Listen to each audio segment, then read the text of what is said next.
kjo është një foto që më ka bërë shumë përshtypje. Ato kohë në Kosovë, në Prishtinë, do të me një mbas luftës, u shkatruan shkolla, klasa sigurisht, dhe ky mësues po jep mësim në rrënoje. Kjo është simbolika më e mirë. Sigurisht, po. Një koment do doja. Po, komenti është ky. Në këtë kohë ndodhi ajo që ne quajmë shtëpi shkolla. Domethënë familje kosovarësh lanë hapësirat e tyre të banimit, të shtëpisë, katët shtëpive për shkollim. Për shkollim. Edhe disa universitete, madje jo vetëm shkollat kështu, edhe universitetet kanë mbaruar studime në përbodrumet e shtëpive. Bodrume, ha? Po, ai ishte guxim. Përveç që ishte edhe një lloj sakrifice ekonomike, ishte guxim sepse ishte kohë e keqe. Mund të them që bodrumet e shtëpive bënin. Po, shiko, këtu është një blok ku janë ulur këta. Po, tua. Edhe ke një mësues dhe besoj që nga kjo gjenerat kanë dalë edhe emra shumë të mirë, që do të thotë se kurikula, teksti vetvetim nuk të bën shkencëtar, të bën dashuria për dijen. Po, shumë e bukur. Dhe momenti kur u tregua ai pushteti paralel që ishte atëherë, arsimi ishte një nga segmentet ku pati më shumë veprim, edha një provim të madh me organizimin në arsim. Domethënë edhe përqindja që paguanin kosovarët, nga kjo paguashin edhe arsimtarët një pagesë modeste për ato kushte, por përballë një situate që flet se nuk do të ketë dorëzim. Edhe në ato rrethana duhet lufta për dije të vazhdojë secili në mënyrën e vet. Pra ky një mësues që pamje të tilla i ke pas nëpër Kosovë, po sidomos në Prishtinë ku edhe rinia universitare, studentët kanë ndjek një pjesë të madhe të studimeve. Rektori vet i universitetit Ejup Statovci, ish profesori im i nderuar, e kishte zyrën në një nga shtëpitë në lagjen që quhet Velania. Dhe aty janë bërë programet shkollore, organizimi, mësimit. Foto tjetër. Kjo është një foto ikonike të kalvarit të genocidit, një nëna me fëmijën në krah duke dhënë gjë, dhe sot. Do të thënë është kjo një histori e jashtëzakonshme. I tha vetë të gjitha, është edhe kalvar, dhe është ikonike, dhe është legjendare, edhe është si në pamje biblike. Mund ta merrni cilën doni.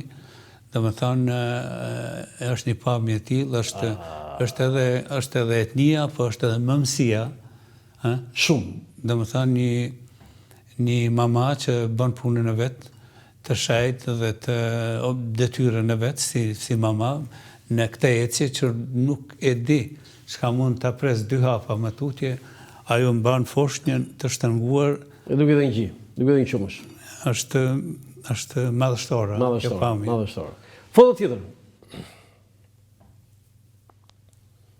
Tani ju thatë që nesër do mbani një lloj përkujtimorit e statuja e Adem Esharit këtu në Tiranë, është e rrugës Durrësit, siç keni bërë për vit.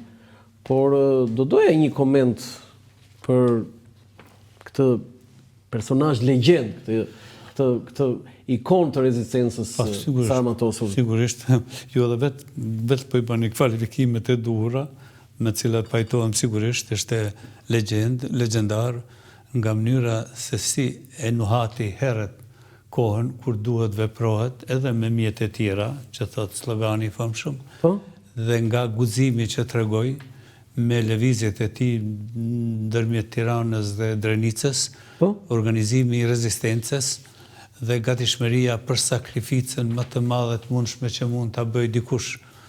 Prandaj nderimi i tij, siç është edhe kjo që do bëjmë në nesër dhe që kemi bërë çdo herë, dhe jo vetëm për ditën e pavarësisë, por ka edhe data tjera që lidhen me komandantin, legjendar është më e pakta e mundshme. Keni pasur mundësi si gazetar ta takoni? Nuk e kam takuar, e di që ka qenë në Tiranë në atë kohë. Po, ka qenë disa që stërvitur. Mua nuk më ka ra, e di që me zyrën e Kosovës, që ishte në atë kohë, ka pas komunikime, ka edhe fotografi, të jemi sinqert, nuk kam pas rast me takuar. Foto tjetër? Ja, kjo është një nga ato ceremonit, zoti ambasador. Ju jeni aty me paka shumë e njëjta gjë do ndodhë nesër? Edhe nesër. Andi Seferi është nënkryetari i Bashkisë së Tiranës, ndërsa ky këtu është ministri i shëndetësisë që ishte edhe atër Vitia, edhe sot është ministër. I Kosovës. Është zgjedhë në këtë përbërje tash të qeverisë Kurti 3, është ministër i shëndetësisë. Dhe a erdhi posaçërisht për këtë aktivitet dhe ne bëm ndërimet e duhura të shoqëruar nga Garda dhe nga Bashkia e Tiranës që i japin këtij akti një peshë dhe dimension pak më solem, po themi, në ndërimet që i bëhen figurës e komandant. Foto tjetër? Tani, ju lexuat një fjalë, mbajtet një fjalë në Kavaj para disa ditësh, para disa kohësh,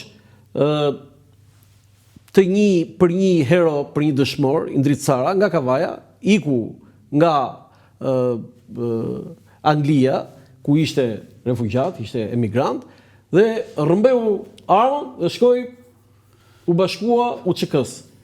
Do thënë, edhe fjala që keni mbajtur ju shumë emocionuese, edhe atë e kam ndjekur. Do doja edhe për Indrit Sarën, dëshmorin Kavajas, diçka. Para kësaj figure, me thënë drejtën, jam i pa teksti, pa fuqi që të shprehim. Pa tekst, Nuk çka do që thuash, do me thënë është pak. Pse? Është simbol, është madhështor, është gjithçka që duhet thuhet, është ky.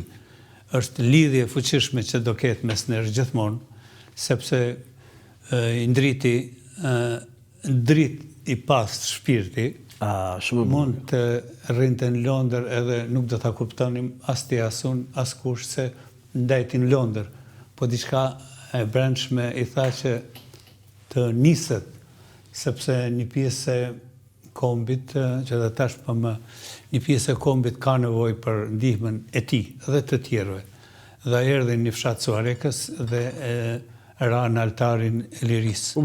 Shtatorja ishte një renovim, një punë mrekullueshme e kryetarit Qosja dhe Bashkisë e Kavajës.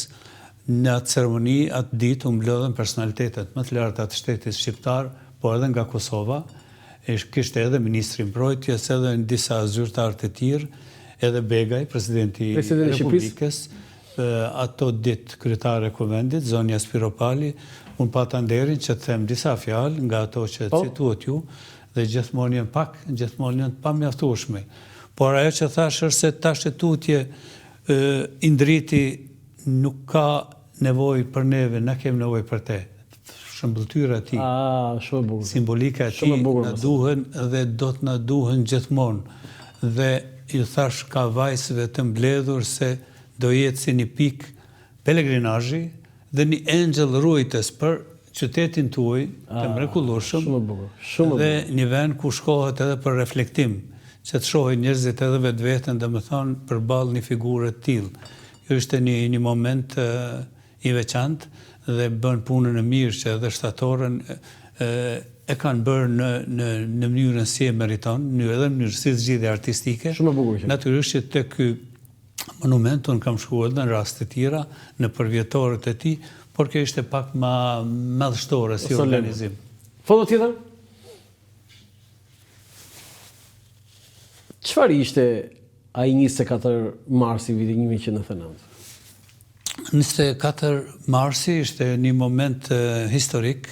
Sepse kjo është një ditë pas, do të thënë. Një moment historik, një moment ku demokracia perëndimore, Shtetet Bashkuara të Amerikës, aleatët, Britania e Madhe, NATO-ja vet, unë besoj që bën veprimin që do t'i nderoj gjithmonë në histori, sepse ndërhyn për shpëtuar një popull nga më e keqja, nga shfarosja, nga gjenocidi, që po përgatitej dhe po realizohej tashmë një pjesë të madhe të Kosovës.